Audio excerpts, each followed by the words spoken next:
एक संत के एक शिष्य थे, तो शौच में भी नाम जप कर रहे थे कृष्ण कृष्ण। किसी ने देखा, जाके उनके गुरुजी से कहा, महाराज ये तो बहुत ही भ्रष्ट है। क्यों? बोले तो शौच में भी नाम जप करता है। ओ, बड़ाई न करके उसकी बुलवाया है, शौच में नाम जप करते हो? गुरुजी ने कह दिया। दूसरे दिन ऐसे जवान पकड़ के शौच में बैठा, और जो दोष दर्शन करने वाले होते हैं वो सब, उनका एक चश्मा अलग होता है, वो छिद्रान्वेषण, दूसरों के दोष ही देखा करते हैं। दूसरे दिन वो गए, बोले महाराज आज तो मुंह में हाथ डाले बैठा, ऐसे ऐसे बैठा था। तो बुलाया और कहा, भाई वैष्णव होकर तुम अवैष्णव काम करते हो, शौच के समय ऐसा नहीं, मुख में हाथ क्यों डाले थे? तो रोने लगे, बोले गुरुजी आपकी आज्ञा भी नहीं टाल सकते और मुझसे नाम के बिना रहा नहीं जाता, इसलिए मैंने जवान पकड़ा कि जवान से नाम ना निकले, पर उस समय भी हृदय से चल रहा था, हृदय से लगा लिया और कहा, बेटा तुम्हारा जीवन धन्य हो गया। गुरु के मना करने पर भी नाम जपना, उनकी आज्ञा का पालन हो, तो इसलिए जवान पकड़ लिया, पर खुल के कह दिया कि गुरुजी शौच में भी हृदय से नाम चल रहा, हम नहीं छोड़ पाएंगे। तो बोले यही जीवन का सार, और हृदय से लगा लिया। और छिद्रान्वेषण वाले को कहा, आज के बाद हमारे सामने मत आना, हमसे रहा ना जाए, हमको कसम दिला दी जाए तो भी ना रहा जाए। एक संत के पास एक गए, बोले 18 साल से आपने कहा था राम राम जप करो, तो हमने जप किया, लेकिन हमको कोई दिव्यता तो समझ में आई नहीं। तो उनका, अच्छा हमें गुरु मानते हो? बोले हाँ गुरु मानते हैं, आपको पक्का मानते हैं। बोले तुम्हें हमारी कसम है, बस कल तक ये नाम न जपना, फिर कल आओगे तो हम ऐसा मंत्र देंगे कि बहुत जल्दी तुम्हारे को सिद्धि प्राप्त हो जाएगी।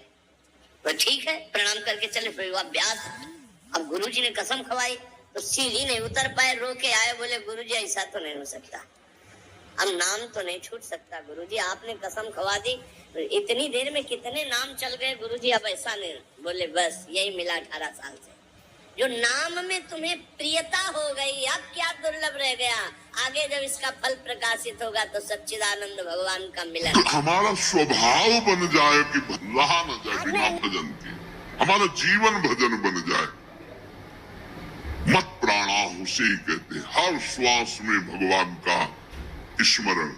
गोपीजनों के लिए भगवान ने कहा, मन मनस का ता मन मनस का मत प्राणा मदर्थ त्यक्त दहिका।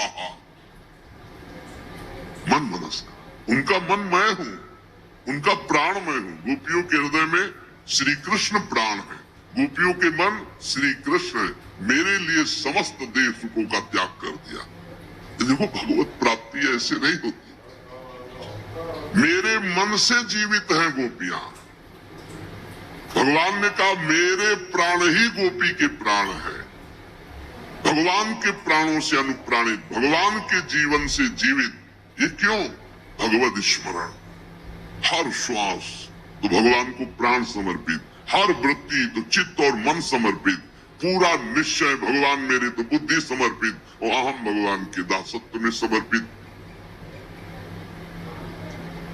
जब श्री भरत जी महाराज चित्रकूट जा रहे हैं तो भरद्वाज जी के आश्रम में तो उनको रात्रि में बड़ा संकोच हो रहा है भरद्वाज जी से एकांत में मिलने की, क्योंकि भरत जी को एक अंदर चुभन थी कि मेरे को ही लक्ष्य बनाकर कैकेयी मैया ने राम जी को 14 वर्ष का वनवास, तो बड़ा कि मैं ही ऐसा कलंकी हूं जिसके कारण मेरे प्रभु को इतना कष्ट, तो बड़ा सकुच कर रहे थे। और वहां चर्चा हो रही थी, भरत जी पधारे हैं तो कहा, भरत सरिस को राम सनेही, जगु जपु राम राम जपु जेही। अरे भरत जैसा राम प्रेमी कौन हो सकता? सारा संसार राम राम जपता है, पर राम जी क्या जपते हैं? श्री भरत श्री भरत श्री भरत। भरत सरिस को राम सनेही, जग जपु राम, राम जपु जेही। भरत जी के समान कौन प्रिय? क्यों? भरत जी जैसे राम जी को निरंतर जपते से राम जी श्री भरत ऐसा जपते हैं। प्रेमी का हृदय हर समय अपने प्रीतम के चिंतन में तन्मय रहता है। विलक्षणता उसी में आती जो निरंतर भजन परायण रहता है। भगवान का स्वभाव, भगवान की महिमा, भगवान का प्रभाव उस भक्त के हृदय में उतरने लगता है जो निरंतर भगवत चिंतन परायण रहता है। यहां सावधानी रखनी है। भजन परायण होने पर भी हमारे अंदर चाह नहीं पैदा हो रही तो कोई न कोई हमें त्रुटि हो रही है।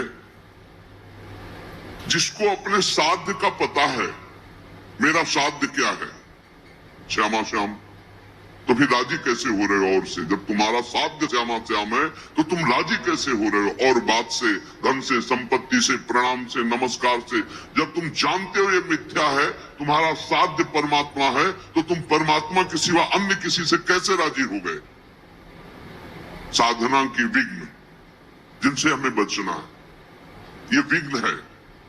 अपने आराध्य देव साध्य के बराबर किसी को नहीं रखना।